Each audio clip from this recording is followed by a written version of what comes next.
Turn and Burn, episode 34. Unless Yeah. unless I leave Joey at soccer practice, No, we can cruise. We can cruise. pull the classic dad move and forget that he's at practice and have him standing outside. Just forget this for the an last hour. one. Yeah. Yeah. Oh shit! Sorry, son. Right. I'll Yeah. be there in a bit. Episode 34. Yeah, Turn and Burn. We got a lot to catch up on. I know. A lot of crazy stuff happening in the college football world. Well, I want to recognize that the optics are bad when the Ducks lose and we don't do a podcast. Oh, dude, that looks terrible. You know, that's bad. That's bad on us. Yeah, that's quite frankly, I blame getting old in the human body because, and I blame you for being too good of a son. Quite frankly. Yeah, I was playing Butler all last week and it was not working. All I have to ask is, did your mother have a bell that she just rang when she needed you? I was just there. I would appear. Don't even worry about it. You don't even need to. I saw her eyes open and I was there. You're ready to go at all times. Just waiting bedside at a moment's notice. Yeah, no, but like for real, I had an alarm on my phone every couple hours getting up. It was long night. It was like 2 hours spurts of sleeping. So, oh wow. Yeah, just getting just a little REM and then right back to it. Yeah. Pill cycle. Yeah, it was nice. Well, that's exactly what you want to do after the Ducks lose. That's for sure. Is have a week like that. Yeah, pretty pumped about that. Yeah. How was? I mean, I'm guessing the vibes weren't great at Autzen. Obviously, when the Ducks lost to Indiana. But I mean, that's something you haven't experienced since being a season ticket holder, and obviously, quite frankly, any Duck fan has experienced in quite some time down there. Yeah, no, it was weird. It was just a feeling in the stadium of like, we know we should be playing better, but we weren't, you know, like, a lot of people were just confused on play call. We looked like we weren't ready for the game is like pretty much how I got, but the vibes before the game were great. Everyone was pumped up. We were happy to be hosting Indiana. They traveled pretty well, surprisingly. One of my favorite things that's starting to happen with you being a season ticket holder is big games, getting the text message an hour before the game of you just being pissed off that there are opposing fans in that stadium at all. And then by the time kickoff happens, like there's, you can barely notice them, but as soon as you get in there, you're just like, too much red. Red. I mean, that's basically what I was telling my dad the whole time. I'm like, look at all this red. It's disgusting. I was like, and then I immediately get mad at all of our either season ticket holders or our weak ass fans for just selling our tickets to the other team. There's nothing that pisses me off more than seeing the other team try to take over. That's not their little section in the corner. Well, there's going to be some red in the stadium this weekend, but I would anticipate not nearly as much as there should be because Wisconsin is just straight buns this year. Yeah, if Wisconsin was actually like decent, that would be a great crowd because I know that they really wanted to travel to Autzen too. By the way, what's your feelings on beer cheese soup? Beer cheese soup? Yeah, beer cheese soup. Are you familiar? Beer cheese soup, like beer cheese soup at Beer Stein was one of my favorite soups. Oh, okay. Yeah. So obviously you don't like bratwurst since I asked you that earlier today. But if I'm whipping up a beer cheese soup at the tailgate on Saturday, are you going to dabble with that? I'll sip on it. You'll sip on a little mug of some beer cheese soup, huh? Yeah, I would do a little, but I'm one of those people that's notorious of I've always been this way since I was young of being like, I don't really get soup, you know? I don't really get soup for like a meal. Yeah. I think it's very silly. I was like, how is this filling? And how does someone? I'm just already hot all the time, and I don't want to be eating anything hot like that hot and just sipping on it unless I'm sick. Okay, all right. Soup is something that you should have when you're hot, like you're sick. Yeah. I made a And that's bitchin' how I feel about it. Made a bitchin' chicken noodle soup about a week or so ago. It was great. See, I mean, I respect it. Everyone, like Alyssa loves soup. Like she's obsessed with soup. I can't get behind it, you know. All right, enough of this soup talk. All I know is I'll be doing my best to whip up bratwurst and beer cheese soup this weekend at the tailgate because those are two Wisconsin staples. Yeah, we can't bring in the cheese curds, unfortunately. I would love No, to. that would just be a mess trying to make that at the tailgate, like flour and batter and trying to get a deep fryer in there. I mean, even if we just got like the store bought cheese curds, you know, and just like air fried them up, it wouldn't be the same, but can't do it. Still a lot of work. But yeah, man. I mean, where do you even start from the last 2 weeks of college football? I mean, just a lot of shifting, a lot of changing, a lot of teams losing, a lot of coaches getting fired. We could start there. That is true. How many coaches have been fired over the last 2 weeks? Like 8? Is it really been 8? I don't know. I think it's been. I think it's a record right now for most coaches fired in a single season, like during the season. I'm trying to think. Maybe I have to go conference by conference here because we had ACC. Did we have anybody fired in the ACC? I mean, really, who needed to be fired from the long time was Trent Dilfer at UAB. And let me tell you, they came out the following week and beat Memphis. So that just tells you right away. They got the interim coach boost. Or Trent Dilfer's just a terrible coach, and I'm going to stand by that. I'll go both. I think both can be right on that one. Who else? I mean, obviously Trent Bray and the Beavs. They finally let him go and fired him, and still almost lost. I mean, they were losing at halftime, and then they ended up boat racing the Lafayette Leopards in the second half, which then led to one of the most annoying, egregious fan interactions. That poor reporter in the concourse at Oregon State. Oh yeah, Olivia Cleary. Oh my God, that poor girl. I know that 6'7". I'm so sick of the 7 stuff. I might sound like an old man right now, but the 6'7". You're not the one that lives with a 12-year-old boy, okay? So that's true. Yeah, he probably is saying it and just laughing like they all do. Well, he caught me tonight at one point where I was counting something, and I was like, yeah, and like it just was in there. I went like, yeah, 5, 6, 7, 8, 9, and then I just see him over there just. I'm like, I fucking hate you, dude. Yeah. But yeah, that's hilarious. Was it James Franklin getting fired after, and they almost Billy Napier.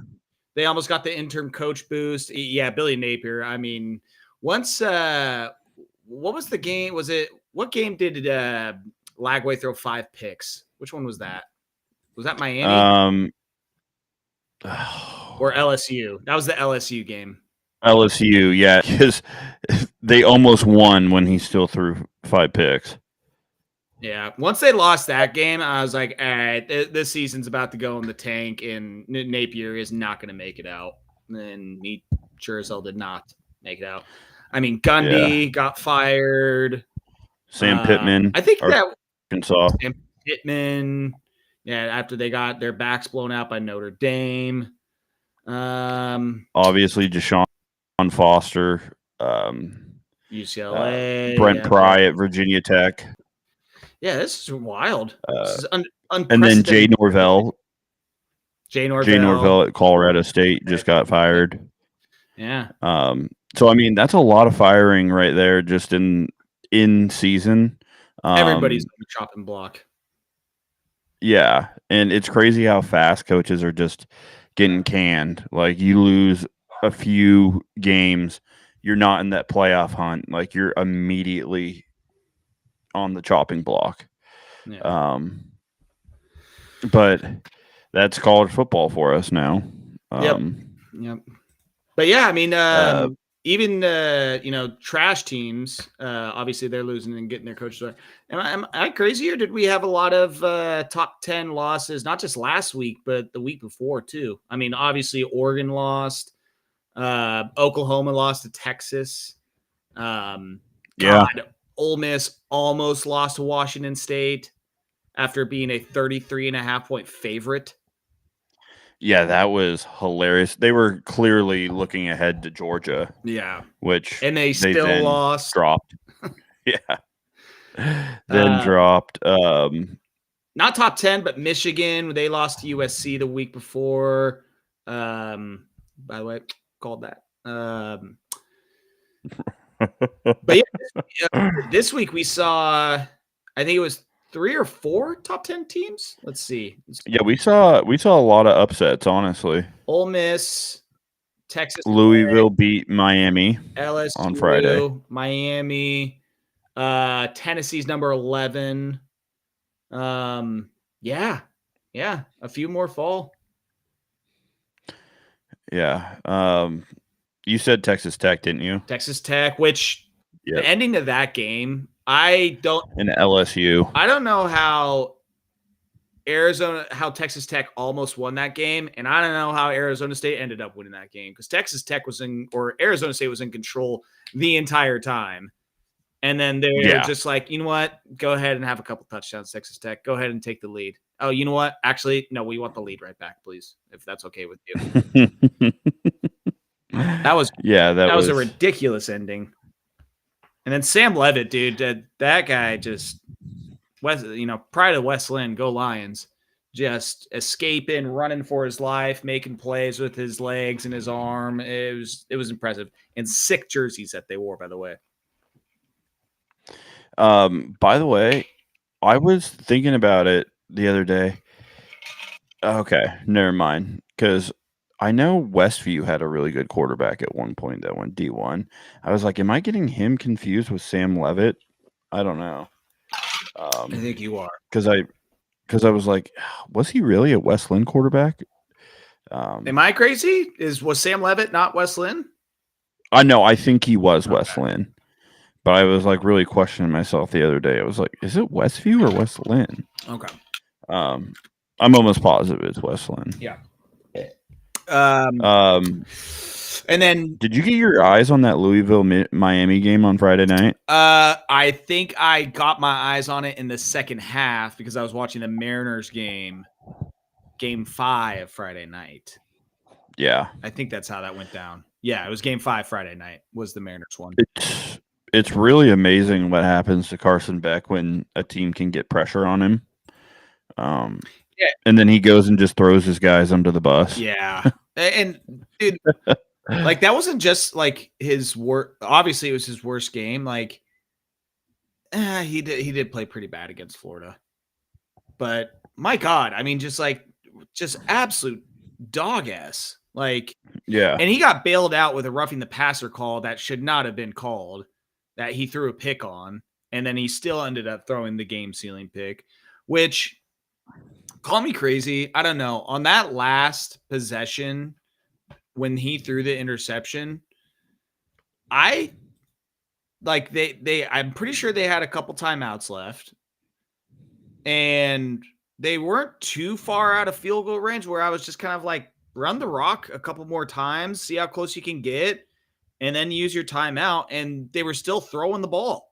And then he throws his 4th pick, and I'm like, what? Why? Why did you really need to do that? Like, yeah, I mean, it was a hell of a pick, that guy. Fingertips, like grab. But yeah, I don't know if you need to do that in that situation. I think they did have one timeout left, and there was like 30 something seconds. So again, it's pretty close. Like if you run the ball, you got to get set up and run the ball again, and then you can call that timeout. And we saw last year when they played Georgia Tech when they tried to run the ball late in the game and then they fucking fumbled it. So Yeah. it's kind of a lose-lose situation there. One guy that I hadn't watched much this season that I was really impressed with was Chris Bell from Louisville, their wide receiver.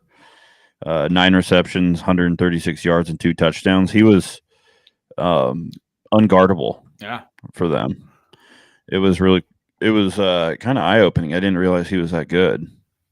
Yeah. I mean, it was, and I felt, I don't know if it was with you or when I said it if I said it to Rashad on Sports Saturday, where I was just like, this is a classic Miami. Like, let's go and beat Florida, get a big win, and then lose to Louisville on a Friday night. Like, yeah, I was like, that. It seems like something they do. I was still pissed off watching the game Friday night, just knowing Miami still hasn't left the state of Florida. Yeah, and like the first 7 games of their season are in Florida. Yeah. Like, give me a fucking break. Well, and I think they still have one more game in Florida before they finally leave the state. Yeah, they have Stanford this weekend, and then they'll go to SMU. God, they need to. Yeah, it's unbelievable. Yeah. We've gone across the country twice already, and they just staying in Florida. Yeah. I hope that is taken into account for these college football playoff discussions. Is that travel and the mental task of having to go all the way to 3 different time zones multiple times during the season in the first 8 weeks, and Miami is just like, oh God, we got to go all the way to Tallahassee. Yeah. God.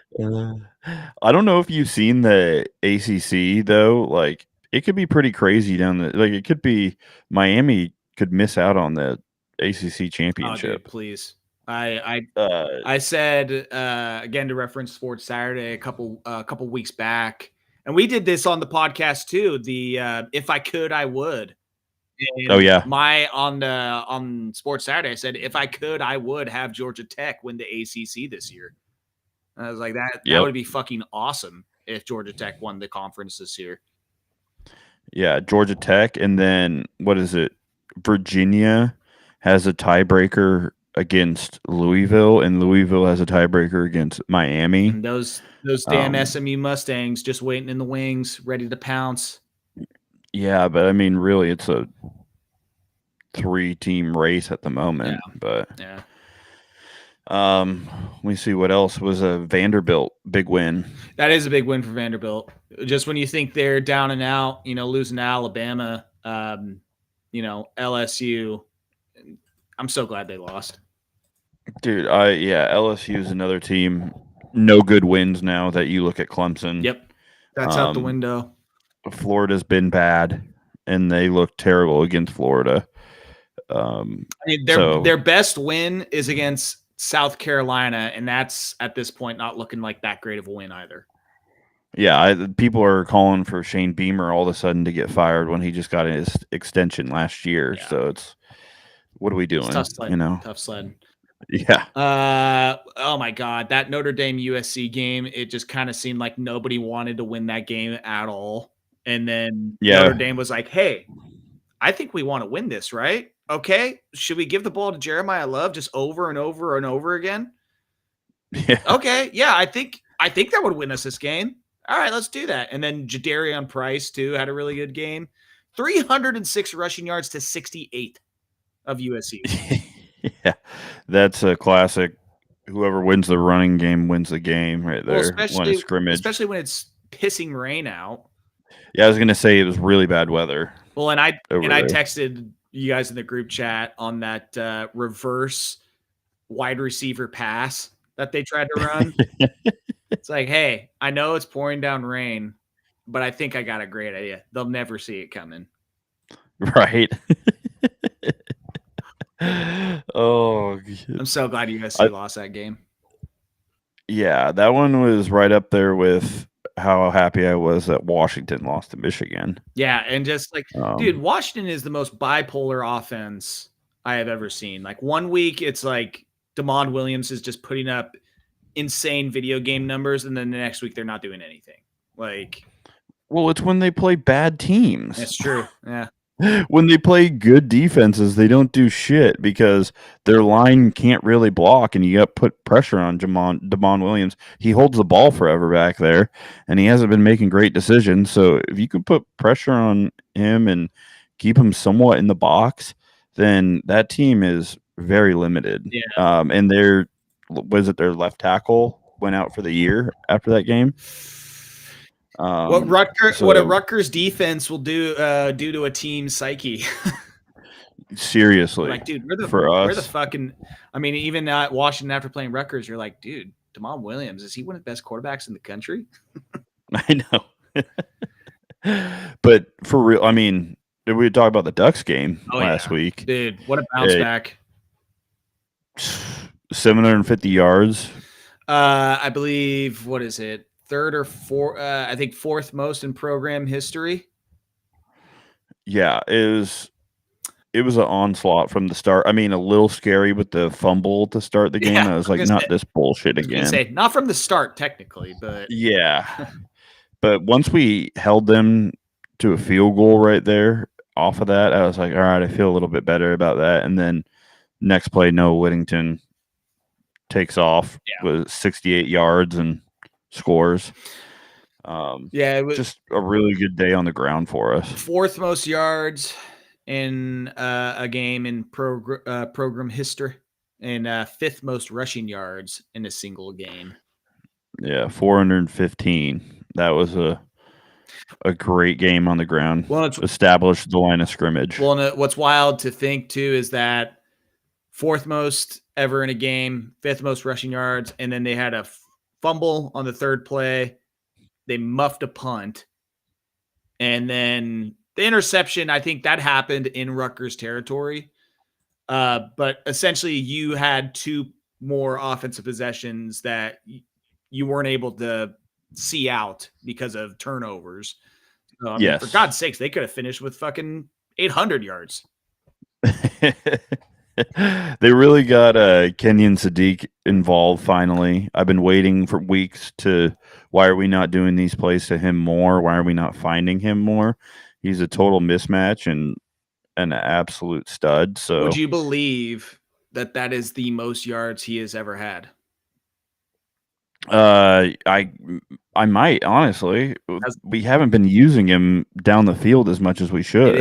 That is a career high in yardage, 80 yards for him. Yeah. And then it kind of blows my mind that we like DeCorian Moore just is like still only getting 2 catches. And I mean, obviously he scored on one of them. It was deep, but still, like, are we not feeding him more? Like, how are we not feeding him? Definitely feel like, in this game, I mean, offensively, Will Stein opening up the playbook, but what I would like to see, and to that point, going the rest of the season, is start feeding the stars and the difference makers more. Like, scheme up, draw up plays to get the ball in the hands, more into the hands of Sadiq, more into the hands of Moore. At this point, more into the hands of not just Noah, but fucking Jordan Davison right now is looking. Jordan Davison, De'Aaron Hill, those 3 guys. Yeah, like honestly, like I know Jaden Lamar didn't play in this game. Like at this point, sorry, bud, your fourth carries are going to start getting taken away from him because those 3 running backs to me are the ones that should be sharing 80 to 90% of the carries. No, I agree. I totally agree on that. And like watching Miami, they feed Malachi Toney. Like he is their freshman stud. Yeah. They're doing little plays for him. They're looking for him all over. How come we're having such a hard time doing that with DeCorian Moore being the number 1 wide receiver in that class? I don't know if it's just the plays that we're running, but he can get open. We need to look for him more in those certain instances, and he's like just as fast too. Like he's track fast. So we need to continue trying to find ways to get him the ball. And then another thing I was really impressed with was holding Ethan Kaliakmanis to 79 yards passing. Dude, the secondary is so far been my, my most valuable unit for Yeah, the Ducks this year. Like, it's been impressive. yeah, the front seven has been pretty solid this year. To me, I would like to see the linebackers not get like when they are met with. Exposed. Well, no, it's like when they're met with contact, it always seems like the running back is falling forward an extra yard or two. Like, I'm still pissed at our our short yardage defense. Like, how are we not blowing up a play in the backfield? How are we not stuffing them at the line? And Yeah. we're letting Rutgers still get these short little 1-2 yards up the middle. And it's like, if Rutgers is doing that, anyone can do that. yeah, It just doesn't give you much hope in yeah, that situation. But I agree with the secondary. It's looked really good. Brandon and, Finney is even and better than what I thought. yeah, and I mean, you brought up Kaliakmanis is Yeah. dude. If you look at his game logs, like it is just like one of these things is not like the other. Yeah. Every game he's getting like 250, 300, 330, 275, and then there's just 80 something yards for that one. Yeah, it was really impressive. We in 2 picks, like Aaron Flowers had one of those. Aaron Flowers forced a fumble too. Yeah, Aaron Flowers is one of my favorite players in the secondary. Young safety, but he flies around. He really flies, and he's a sure tackler too. We're missing too many tackles, I think, in the linebacker situation. I agree that there some of them, minus Bryce Betcher, kind of getting blown back. We need to be able to fill holes, stop the run, Well, especially when we play some of these other teams we're going to play these coming weeks. Well, again, it's just like, and once you fill the hole, like win the battle, like win that matchup of when you are making that first contact, that you are blowing them back versus them being able to fall forward an extra yard or two and, just get a couple extra more after contact. So, as far as this week goes, I'm looking at the like top 25 slate. Ole Miss, Oklahoma. I feel like the SEC just every week there's like 3 or 4 matchups that are just marquee. Ole Miss, Oklahoma will be intriguing. I mean, Ole Miss coming off of a loss, Oklahoma rebound after losing to Texas. That is very intriguing. 9 a.m. The Missouri, Vanderbilt, both with 1 loss. I mean, I think that'll be a good one. This is my favorite time of year because it's starting to become like rubber meets the road moment with some of these teams and some of these matchups. It's just like, all right, who really is better than who? Like it's nice that you're all 6-1, but we got to start getting some answers here. And also I'm calling it now, but this is a classic letdown spot for BYU, Iowa State. Is now Iowa State's a favorite in that game. I see They're that 3.5 point favorites, and this is a classic Matt Campbell upset brewing. Yeah, at home, back in Ames, they're thirsty for a win because they've lost back-to-back games now, right? Yeah. Yep. At Cincinnati and Colorado, that's rough. Yeah. What a way to make a statement right now, beat BYU undefeated. Are there any other top 25 teams that are dogs? Because I'm looking right now and it looks like they're the Illinois is. Oh yeah, at Washington 4.5. Yeah, Washington's getting some serious love for their home field advantage. I just saw another matchup, big playoff implication matchup to this weekend. Do you know which one I'm talking about? I can't tell if you're joking or not. I'm serious. I'm dead. Are you talking about the LSU Texas A&M? No. Oh no, you're doing Mississippi State Texas? Nope. Hey, by the way, Texas, get him off the screen, dude. Get him off my TV. They're so bad. I cannot stand this team. They're only 7.5 point favorites over Mississippi State. Yeah, what are we doing? That's not good. No, Their defense is legit, but their offense is cheeks, dog water. straight cheeks. No, that is not the game I'm talking about with playoff implications. Oh, Memphis, South Florida. Yeah, buddy, that's huge. Yeah, I agree. I am not feeling so good about Memphis right now with their quarterback hurt.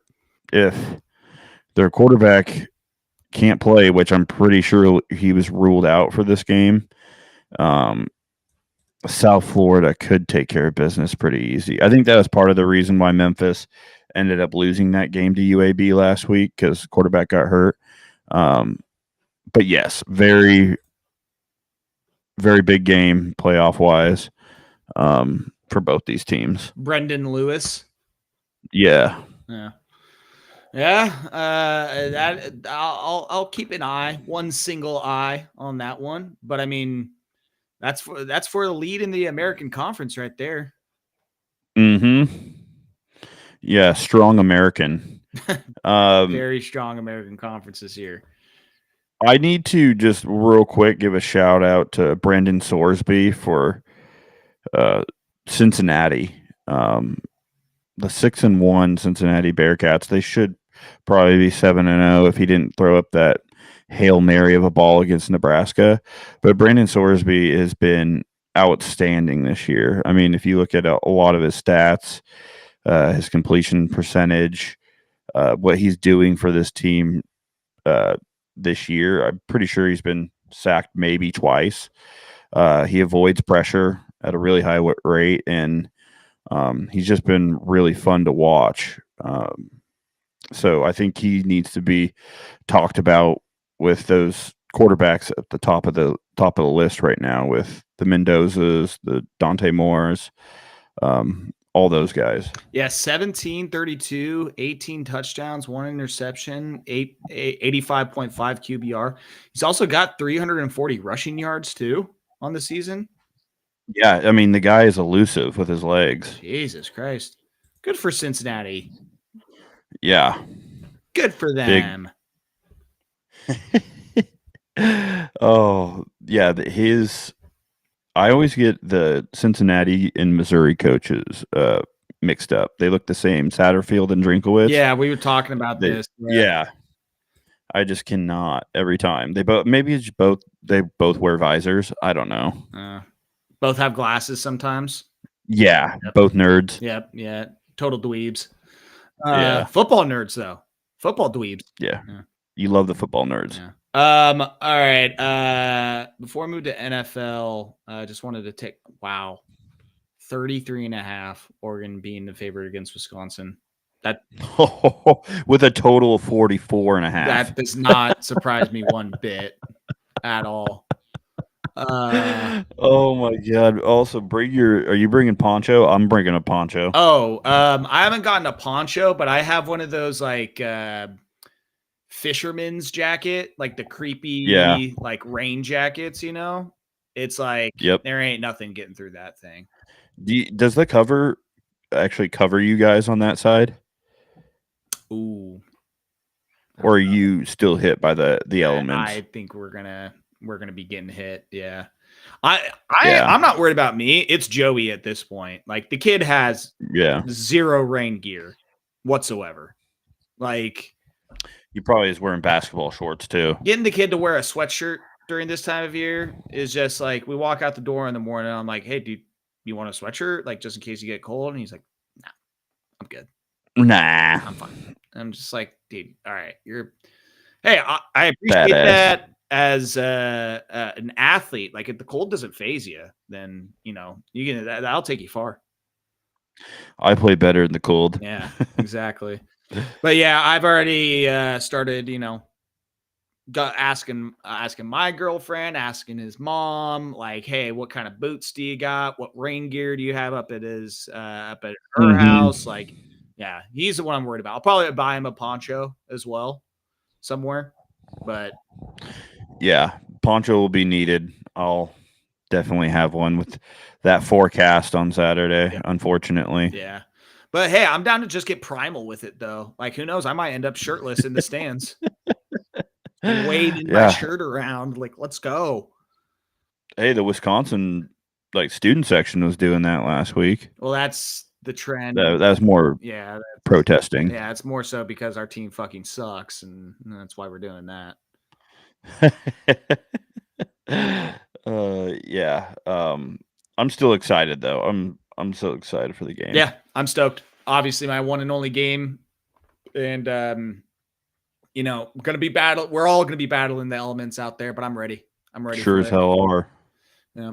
All right, let's jump over the old NFL right now. And one thing about NFL is I don't know. I just One don't. thing I don't know. The one thing I know about the NFL is I don't know what the hell is going to happen every single week. Like the last 2 weeks, especially, I feel like have been very much like I just throw my hands up and I'm like, couldn't have seen that coming. Didn't know that was going to happen. Couldn't have predicted that. Like it has just been absolute mayhem. Like week 6, let's go through week 6. We were watching that Thursday night game between the Giants and Eagles. Like, yeah, I lied bet the Eagles, and then sure enough, the Giants still ended up winning. Yeah, the Giants are a weird team right now. Dude, they are that special. I mean, and then they're about to beat the Broncos, and hey, let's just have an epic collapse, like a monumental historical collapse in the fourth quarter. I mean, last week my Cowboys lose to the Panthers, and then this week just absolutely boat race the Commanders, and just, I mean, that offense. Listen, I don't have faith in my Cowboys to do anything, but you have to admit that offense is just absolutely elite right now. Dude, I saw you tweeting all about Oh my god, all about Dak. Just the almost bipolar things that come out of your mouth about the Cowboys are like when you guys are hot and riding good, you are on cloud 9, and then when you guys are looking like dog shit, losing to maybe the Saints or something, you're it's just a roller like coaster. You're like, oh, we're terrible. I don't even know how are we paying him that much money. Like that contract, he doesn't deserve it. I will say I am the most defensive and most top 5 quarterback. I'm the most defensive and vocal when Dak is playing well, because at this point, I feel like if anybody says like, no, I don't think Dak's that good. I think I just feel like you're just having a disingenuous conversation at that point. Like, yeah, Dak's fucking awesome. He's playing really well right now. Yes, and he was playing at an MVP level 2 years ago. Like now that he's healthy, and honestly, getting Pickens and getting some more weapons around him has really helped him. Which, hey, we got to give shit for Jerry Jones trading Micah, but we got to give him his props for trading for George Pickens. All right. Yeah. I mean, your offense is flying high. Still, defense is a tough spot right now, but it was better this last week because they decided to play some man coverage instead of zone because we were getting shredded the first 6 weeks. So yeah, they finally figured out that they needed to do some man. They're like, all right, let's stop this. And I can't tell if Washington's just going to be having a tough season or not. It's a weird team as well. It might just be the NFL. Well, and they had some injuries, at least on the offensive side. One, they had 3 wide receivers out on Sunday, and even the guys who were playing just kept dropping passes, or there would be like they would get breathed on by a Cowboys DB, and just like they would have it and then drop it. It was not a good game for them. And then I felt really bad that Deron Bland had to pick 6 Marcus Mariota. I was not happy about that. I know. He just got into the game too, and I was like, oh, brutal. He looked better. He kind of settled in after that pick, but still, you don't like to see him on the ground pissed. No. The Colts, I mean, whenever I think they're going to lose, they don't. Oh, dude. That game was the most ridiculous. This team, 6-string tackle out there. He got hurt. I was losing it. And then we played catch up all second half. You're down 20 at half, and then it's just catch up. The stats look nice, but Aronde Gadsden, like 7 receptions, 164 yards, and a touchdown for a tight end. Are you kidding me? Yeah, Herbert Like had to throw the ball 55 times. that's what happens when you're fucking down all game. Yeah. And more so, like what's concerning, not only this offensive line, but what has happened in 3 weeks to our defense. Like, yeah, that was the strong point of the team. It's really disheartening when you see. I'm not questioning Jesse Minter at all, the DC. I think he's a really good DC. I think we don't got the dogs. We don't got the dogs in there that we need. Not necessarily like our secondary, but up front. Like Tier Tart, he's fine. Khalil Mack finally came back, but he's in limited. Bud Dupree ain't it. I'll tell you that. We tried to trade for Owea from the Ravens. We traded away Alohi Gilman for him, and yeah, that's not good. We got what's his name playing at tackle, Hart.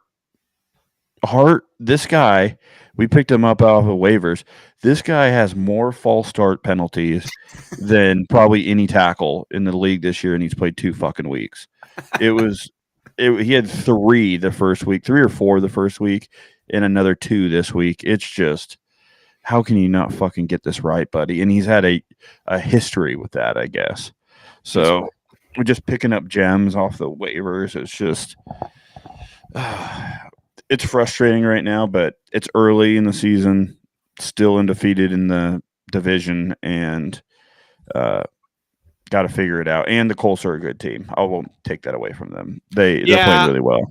At this point, it would take a pretty, epic collapse, and they're just like the last 2 weeks to me have like shown me I'm like, all right, it's time to take them serious. Yeah.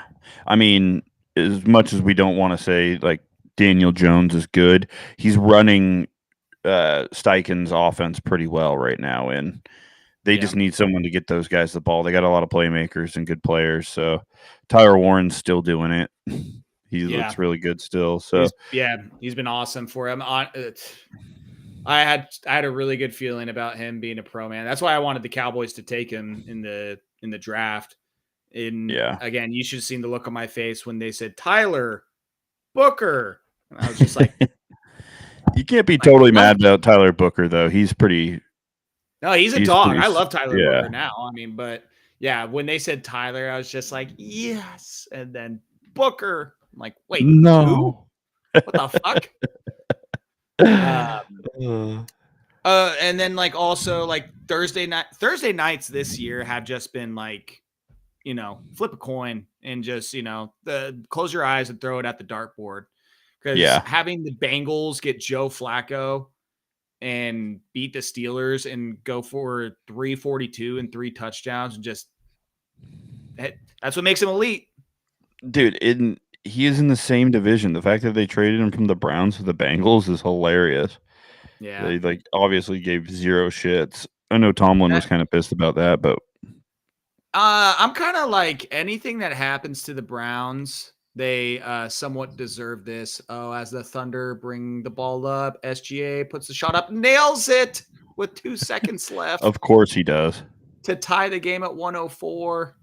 The Rockets are going to have 1 possession. Oh, wow. The NBA's back, baby. Give me that round ball rock. But yeah, anything that happens to the Browns, ever since they traded or cut whatever they did to Baker Mayfield, when they got rid of him, that started a new curse for them. Yeah. Like, you are going to be in the depths of NFL hell for the next 30 years because of that. Yeah. They're lucky they played the fucking Dolphins this week. So, yeah. Hey, my lock of the week on Sports Saturday was the under of 37.5. And I texted all you guys that too. Hilarious. And they finished with 37 total points. The 31. Wow, what a sweat. I was watching. I was like, no way. I was like, the fact sweat. the fact that the Browns had that many points was just, egregious in Absurd. itself. Yeah. Yeah. Yeah. I mean, there's some things like starting to like show itself. Like Patriots are a good team. That's obviously with their win against the Bills a couple weeks ago, but that now they're beating up on the bad teams also. So yeah, no, I mean can we say the Patriots are better than we thought they were going to be? Oh, not a good team, but just better than we thought. I mean, they just beat the Titans. Titans are 1-6. Like what are we doing here? I mean, really, they played the Vegas Raiders. The Vegas Raiders are blowing dicks too. So like week 1, yeah. Like they beat the Dolphins. Good for you there. The only good win I see on that schedule is the Bills. They beat the Raiders, right now, Dolphins, Panthers, Saints, Titans. They played arguably, and they play the Browns next week. They play arguably all the worst teams. Well, they didn't even play the Raiders, or they lost the Raiders, remember? Oh my God, they did. Week 1, yeah. So like, because I lied bet the Raiders to win that. I also picked the Raiders that game. But yeah, they play the Browns this week, and then like, are we going to actually get some games on here that you guys could possibly like? Their fucking schedule is cake. Yeah, minus the Bucks. I feel like there was one team that is gonna have there's some team that their schedule coming up, like their next 5-6 games are just like the easiest. I gotta find out who it was because I saw it somewhere where they're just playing 5 straight 1-5 teams or something, and I couldn't believe it. Like how easy their schedule is the next couple of weeks. That's wild. Yeah, I can't. God damn it! I'll try and remember who it was, but. Did you see who's Thursday night this week? I have it right here. Oh, yeah. We got to get ready for that absolute bloodbath we were in on Sunday to turn around and get these offensive linemen ready for playing on Thursday night. It's scary. It's very scary. Vikings, Chargers, baby. Yeah. Let me see if I can. Let me go to the old Tankathon. NFL, because they'll give you the strength of remaining schedule strength and show you because I know that was it the Cowboys? That's kind of the middle of the pack. Maybe it's New England. Maybe it is New England that just has a fucking easy schedule the rest of the way. Dude, New England's. I just looked through New England's schedule. It's a fucking joke. I mean, outside of playing the Bills again and then playing the Bucks in a couple weeks, I mean. They still have the Browns, the Falcons, the Bengals, Jets twice, Ravens. Lamar might be back by then. Is Lamar going to be back this week? Why are they favored by 6.5 points? I think that's exactly why they're favored by 6.5 points. Is because they is he actually supposed to play? Because hey, man, Vegas is talking to someone over there. 6.5 is a bit crazy if they don't have. Hey, I'm Lamar. I'm with you. It's I would think that if it is 6.5, that Lamar's coming back. Yeah. Someone in Vegas is talking to people up in Baltimore. I got to connect to Atlantic City, who's talking to guys in Baltimore.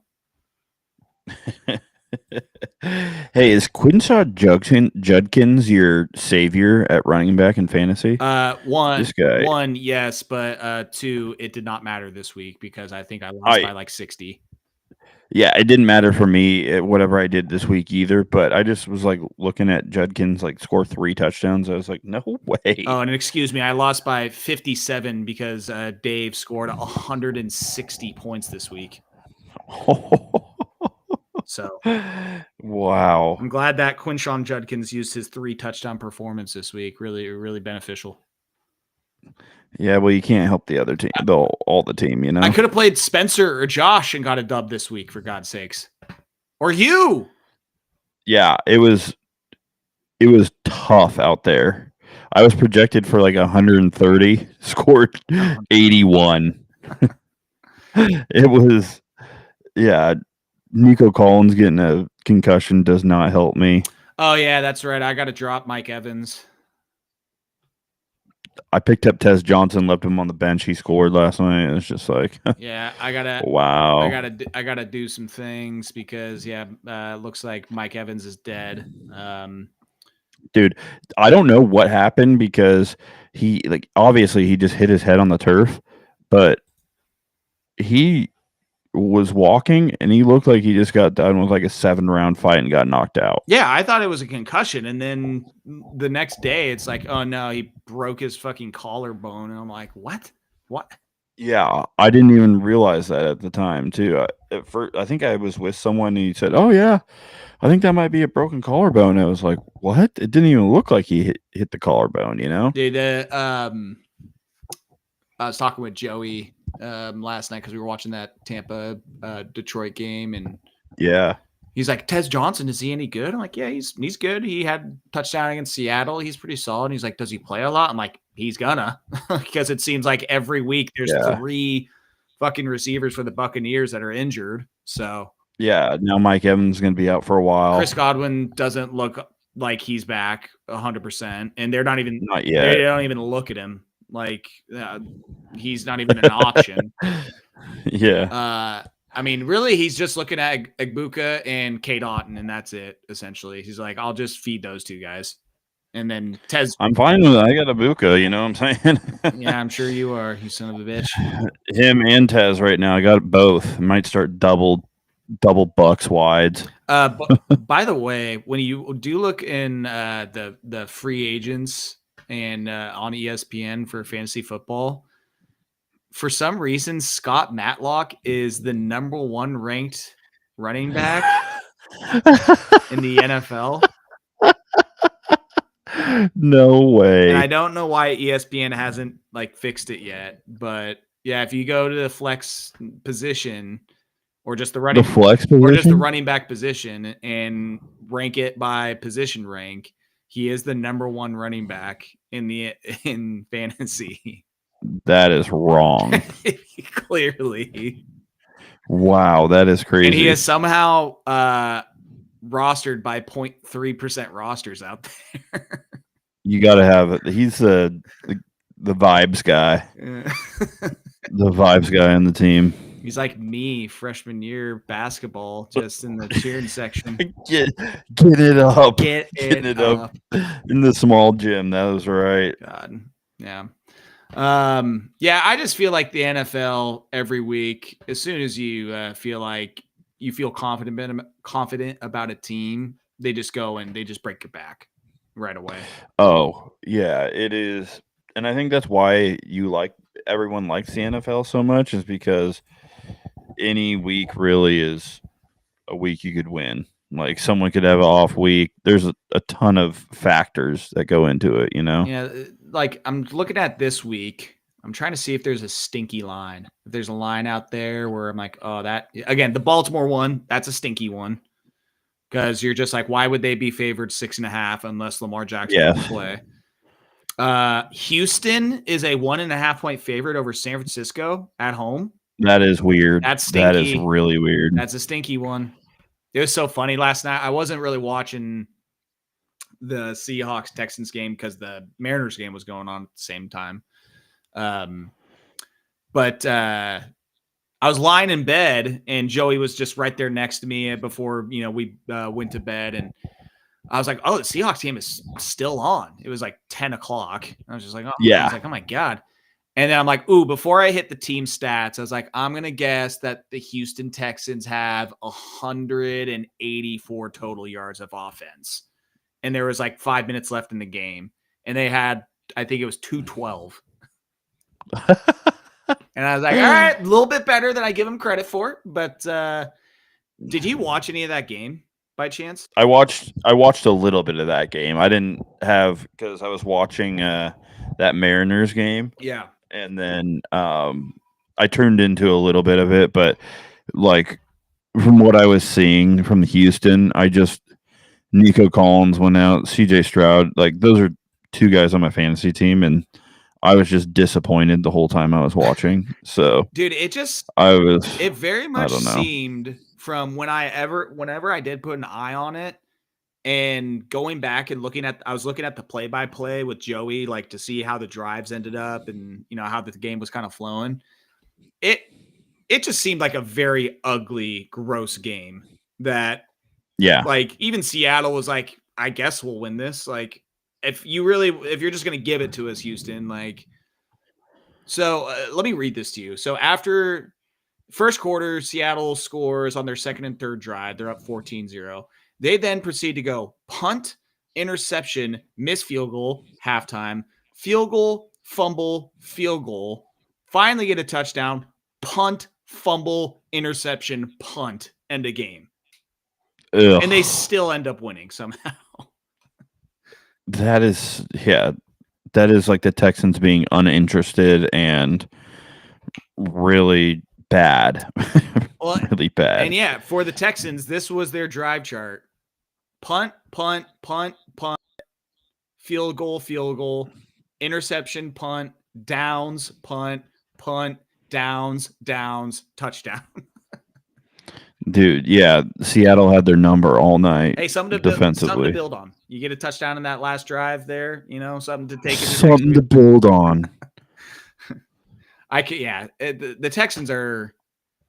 I knew they'd have a solid defense this year, but if you're going to leave them on the field all game long, then it's kind of a moot point. Like, yeah, that offense is just atrocious. I agree. Oh, it shouldn't be that bad though. No, it shouldn't be. The line is terrible. The Texans' offensive line is awful. I will say, and obviously I'm intrigued by it just because it's my team, but I'm very intrigued to see what happens with this Cowboys-Broncos game this weekend. I was going to say, you might have a top game, like your game and then the Packers-Steelers. Those are two like the top games this weekend. Yeah. God, Giants and Eagles are playing each other again already. I know already, and it's a 7.5 point favorite for Philly after losing to them last time. That almost makes me want to just lay it. Dude, what do you think's going to happen when the Panthers beat the Bills this weekend? And the Panthers are 5-3. Yeah, that's crazy. Are they really 3-0 in their division right now? In the division, oh my god! I mean, they beat the Saints. They blew out the Falcons, and no, they haven't played the Saints. They're 1-0. Okay. No, they still got a lot of divisional games left. Well, Rico Dowdle somehow is a like MVP type running back right now for him. I can't believe it doesn't make any sense. I can't believe he told the Cowboys like they better buckle up, and then they still were like, "Oh, okay, well, like, yeah, if you just want to, demolish us, that's fine."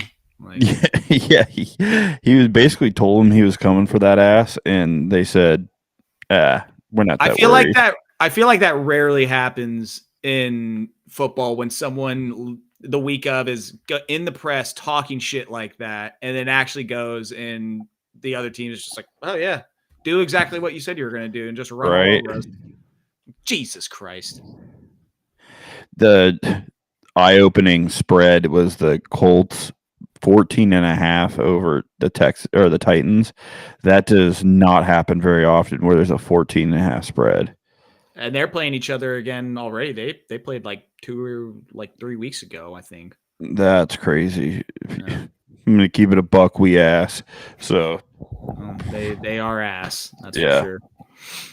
All right, buddy. I think we're gonna call it here. Yep, that sounds good. Or again, just teach the boy a valuable lesson. Like, hey, find your way home. Follow the scent. I mean, we went a solid hour tonight. Pretty good. I mean, there's a lot obviously to cover, but glad we hopped on and were able to go over at least some of the stuff. Well, and while this is for the masses, you and I we will be seeing plenty of each other over the next few days. So yes, well, definitely not the last conversation about sports. Yeah, games. Yeah. All right, man. I'll have a good one tonight, and I'll be talking to you. Yes, we will be in touch about live sporting activities. Yes, that sounds All good. right. All right, peace. Peace, bro.